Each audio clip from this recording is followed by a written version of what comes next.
I'm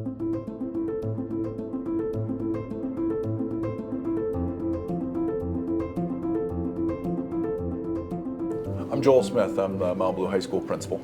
And I'm Galen Dalrymple, Director of Foster CTE Center. So this year, the RSU9 School Board put a policy in place effectively banning cell phones. Mr. Dalrymple and I really wanted to work to make sure that we had a tool in place to help support that policy. The tool that we chose to use was the Yonder pouch.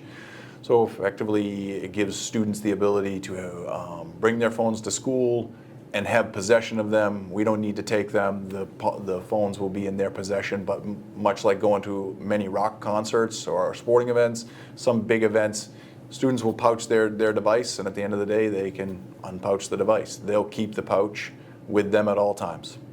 We're not taking that, and it just puts their phone in a position that's safe and secure and keeps them from using it during the day.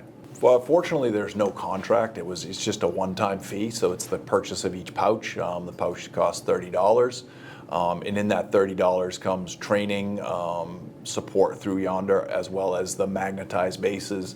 So that's that $30 fee. Everything's included in that fee, and so that's the cost. It was $30, and we were able to use money from last year's budget, and it was split through CTE and Mount Blue High School, broken down according to students in each center. Kind of to talk about how the Yonder pouch works.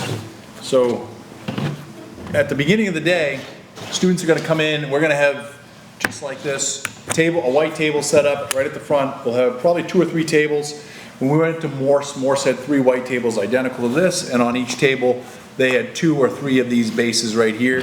And it's simply a matter of the student has it locked overnight. They come in, they hit this, and the button pops and releases. And when they hit it, if it doesn't pop initially, you just push the button and it opens. Mr. Demons has demonstrated he's got his phone, he takes it out, you can put it in, however, but the idea is once my phone goes in, I then have to just pin it and it's locked. And then at the end of the day, when they're exiting the building, they're going to walk by a station at the exits. And again, hit it on this, pop it green, and then this will go to the phone out. The idea is though, when they leave, we're going to really stress with students that they need to make sure that the pin is engaged and it's locked when they go home at night, because that just protects the pin when it's not in use. We had gone to visit a school that's implemented a cell phone free school, and they have the Yonder pouch. That was Morse High School. What their administration and students said, the phones didn't become the primary form of communication. It was actually their school email and their device, using their school issued device and communicating in that way. So that was just the primary method of communication, and we anticipate that students and parents can use their school-issued device. There is, in the case of an extreme emergency, we can call a student down. They can use a phone in the office or an administrator's office, so that will probably be the primary form of phone use. Like, they will come to the office and they'll have a private space to use a phone if they need to, or they'll simply just be called down and given a message if that's the case. It is just a system of putting the phone, the device, could be your earpods, could be smartwatches, they'll go in there, and basically the whole point of this is there have been numerous studies done about how the phones affect student engagement and student achievement, and we're simply trying to do what schools do.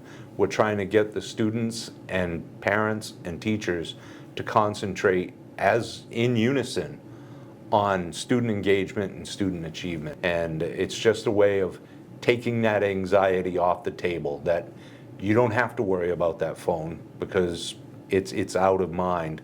You can concentrate on what you need to do in the classroom.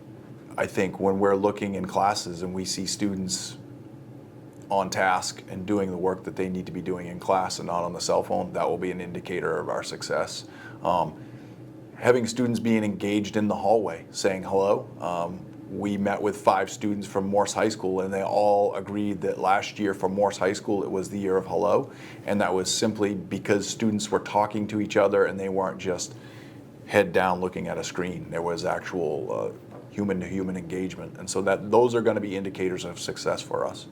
I think we'll see that through observations throughout the year. Administrators here at Mount Blue campus have to do observation of instructors and teachers, and I think we'll start to see that. I think we're going to hear anecdotal stories bubbling up, and it is our sincere belief that most of those are going to be positive in nature. This year's open house is on September 3rd, and we started a new thing where a Rangeley student that attends Mount Blue campus, is part of Mount Blue campus, we want them here at our open house. Because this is Mount Blue campus. Rangeley, Spruce, Mount Abram, they attend this place, so they are part of our community. So opening that up and extending that for another year, we're looking forward to that. So we welcome them to our open house. Homecoming this year was a big success. That was something that was exciting. The Winter Carnival, again, was open to all Mount Blue campus students. So we had students coming to that. So just making sure that all people that step foot on this campus, a Rangeley or Spruce kid, we want them to be a part of our celebrations, our big events.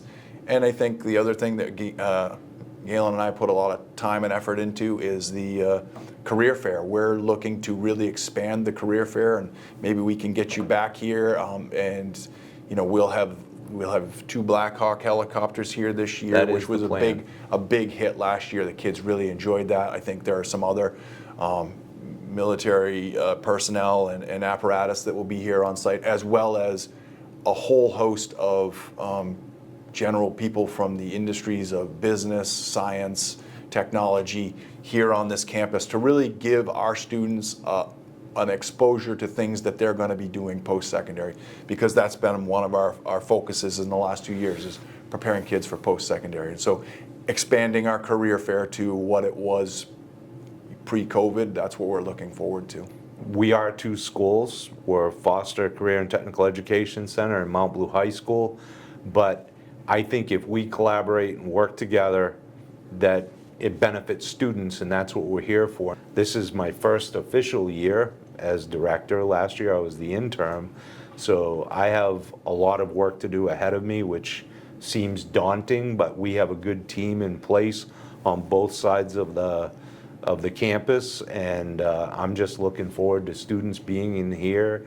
I had a parent last night, actually it's a business partner of ours who the tech side does a lot of work with, and he asked me, he said, "Are you ready to go?" And I said, "You know what's going to happen on August 27th, students are going to show up, and we're ready."